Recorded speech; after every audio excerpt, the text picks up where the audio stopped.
ನಾವೀಗ ನೋಡಕ್ ಹೋಗ್ತಾ ಇರೋಂಥ ಗೋಡೆ 21,000 ಕಿಲೋಮೀಟರ್ ಇರೋಂಥ ಗೋಡೆ ಅದು.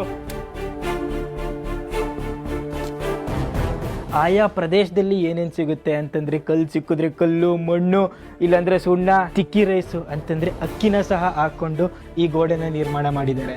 ಈ ಕೆಲವು ವರ್ಷಗಳ ಹಿಂದೆ ಈ ಮಹಾಗೋಡೆ ಮೇಲೆ ಕೆಲವು 3 ಯುವಕರು ನಡ್ಕೊಂಡು ಹೋದ್ರು ಒಂದು ತುದಿಯಿಂದ ಇನ್ನೊಂದು ತುದಿಗೆ ಹೋಗ್ಬೇಕು ಅಂತ ಸ್ಟಾರ್ಟ್ ಮಾಡಿದ ಅವರ ಜರ್ನಿ 1.5 ವರ್ಷ ಆದ್ಮೇಲೆ ಗೋಡೆಯ ಇನ್ನೊಂದು ತುದಿಗೆ ಹೋಗಿ ತಲುಪಿದ್ರು.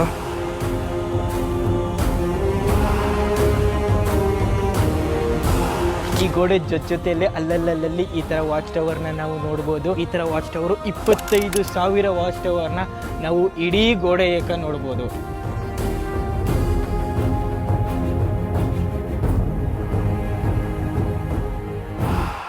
ಸಮ್ಮರಲ್ಲಂತೂ ಚೈನಾ ಕಾಲಿಡಕ್ಕಾಗಲ್ಲ, ಸಿಕ್ಕಾಪಟ್ಟೆ ಬಿಸಿಲು.